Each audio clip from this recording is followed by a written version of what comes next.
उत्तर प्रदेश के संभल में चल रहा है आर्कियोलॉजिकल सर्वे ऑफ इंडिया यानी एएसआई का सर्वे। और इस सर्वे में क्या जानकारियां निकल कर आई हैं, कल भी वहां पर सर्वे हुआ था, आज 21 दिसंबर को भी सर्वे चल रहा है सुबह से। सर्वे में अभी तक क्या क्या सामने आने का दावा है, इस पर अलग अलग पक्षों का क्या कहना है और वहाँ के प्रशासन का क्या कहना है कि आगे के लिए किस तरह से वो व्यवस्थाएं बना रहे हैं, इस पर थोड़ी बात करेंगे। और अर्पित हमारे साथी हैं जिन्होंने इस पर नज़र भी रखी है संभल पर और इस पर खबर भी लिखी है। उनसे जानेंगे सबसे पहले कि सर्वे में अभी तक क्या क्या मिलने का दावा है। देखिए, पिछले एक हफ्ते में संभल में 2 मंदिर खोले गए। एक 14 दिसंबर को खोला गया था और एक खोला गया था 18 दिसंबर को। तो जो 14 दिसंबर को जो मंदिर का ताला खोला गया, उसके बाद संभल के ही डीएम ने एसआई की टीम को एक लेटर लिखा था और लेटर में कहा था कि आप यहाँ आइए और इस मंदिर का सर्वे कीजिए। उसके बाद कल एसआई की टीम आई थी जिसमें 4 लोग थे। तो उस टीम ने उस मंदिर का तो सर्वे किया ही, उस मंदिर को कार्तिकेय महादेव मंदिर के नाम से वहाँ के लोग जानते थे। तो उस टीम ने वहाँ का तो सर्वे किया ही, साथ ही 5 और तीर्थ स्थलों का भी सर्वे किया है, जिनमें से एक है भद्रिकाश्रम, स्वर्गदीप, चक्रपाणी, प्राचीन तीर्थ और शमशान मंदिर। तो इन जो तीर्थ स्थल थे ये 5, इनका भी सर्वे किया और उसके अलावा 19 कुएँ भी शामिल थे उस जगह पर, जिनमें ये भी दावा किया जाता है कि एक समय पे इन कुओं का पानी पूरा मोहल्ला पीता था और पूजा पाठ में भी इस कुएँ का पानी यूज किया जाता था। तो ये है। इसके अलावा एक पत्थर मिला है, टूटी फूटी मूर्तियाँ मिली हैं जिनमें यह दावा किया जा रहा है कि ये काफ़ी पुरानी है।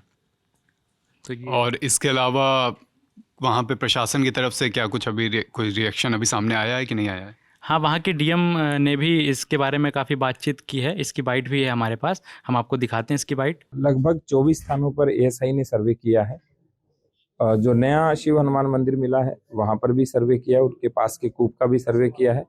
उसके अतिरिक्त जो भद्रकाश्रम है, स्वर्गदीप है और चक्रपाणी है और प्राचीन तीर्थ शमशान मंदिर सहित कुल 19 कूपों का भी निरीक्षण किया है और जो 3 नवीन मूर्तियां मिली थी उनका भी निरीक्षण उन्होंने किया है। ये स्टेट आर्कियोलॉजी की टीम थी और इन्होंने कूप देखा है, उसका काल निर्धारण किया जाना है, प्राचीन कूप है, उसी के लिए यहाँ पर यहाँ पर क्या क्या चीज देखी है उन्होंने कूप देखा है, मंदिर का दर्शन किया है। मंदिर में दीवारों पे ऊपर की तरफ भित्ति चित्र है जो खराब हो रहा है, तो उसको भी उन्होंने देखा। कौन सा मंदिर है ये कल के विष्णु मंदिर। कितनी देर यहाँ टीम मौजूद है? अभी 10-15 मिनट।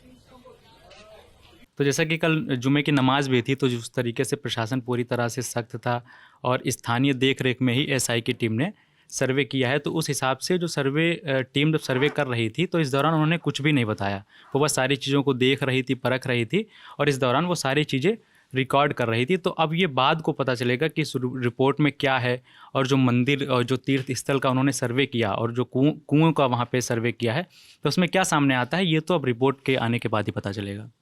ये संभल के अपडेट हैं।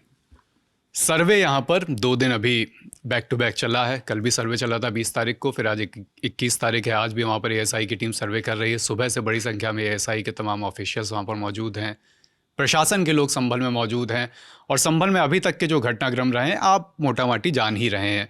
मंदिर मस्जिद विवाद रहा, इसके बाद फिर मामला कोर्ट तक गया। संभल में इसके बाद कुछ मंदिर जो लंबे समय से वहाँ कई दशकों से बंद बताए जा रहे थे, वो मंदिर खुलवाए गए। मंदिर को लेकर भी अपने अपने दावे हैं, अपने अपने वहाँ से तमाम ऐसी खबरें भी सामने आई कि एक मंदिर वहाँ पर करीब 35-40 साल बाद खुला।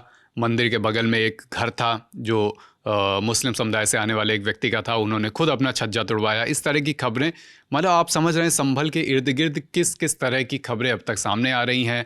अलग अलग किरदार सामने आ रहे हैं, कोर्ट के तमाम अपडेट सामने आ रहे हैं, एएसआई के अपडेट सामने आ रहे हैं।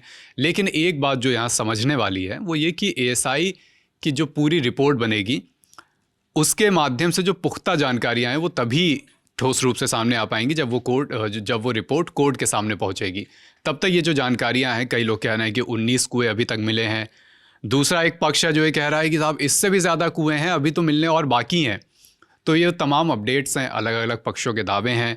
इस बीच संभल का मामला या फिर अजमेर शरीफ का मामला किस तरह बड़ा हो रहा है और देश में इसके इर्द गिर्द किस तरह से राजनीति हो रही है, वो भी आपने इसकी बानगी देखी जब कल आया राष्ट्रीय स्वयंसेवक संघ के मुखिया मोहन भागवत का बयान। उनका बयान इस पूरे मामले को एक अलग दिशा में ले जाता हुआ प्रतीत हो रहा है। मोहन भागवत ने, आपको याद होगा, पहले भी कहा था कि हर मस्जिद के नीचे मंदिर ढूंढने की जो कोशिशें हैं वो हमें रोकनी होंगी। और कमोवेश ऐसा ही बयान उन्होंने अब एक बार फिर एक कार्यक्रम के दौरान दिया। उन्होंने कहा कि इससे कुछ हासिल नहीं होता, और ये तक कह दिया मोहन भागवत ने कि इस तरह के जो प्रयास रहते हैं वो कई लोगों के द्वारा इस वजह से किए जाते हैं ताकि इसके आधार पर वो कुछ पॉलिटिकल माइलेज गेन कर सकें। लेकिन ये अपने अपने बयान हैं। संभल, अजमेर और ऐसे तमाम जगह जहाँ पर धर्म स्थलों को लेकर विवाद है, वहाँ पर असल में क्या बात निकलेगी, ये सभी बातें कोर्ट के माध्यम से ही सामने आएंगी। वहाँ से जो अपडेट्स आएंगे अलग अलग सुनवाई में, वो भी आपको बताएंगे। एएसआई के सर्वे में जो बातें अलग अलग मीडिया रिपोर्ट्स के माध्यम से या छन छन कर सामने आती रहेंगी, वो भी आपको बताते रहेंगे। देखते रहिए लल्लन टॉप।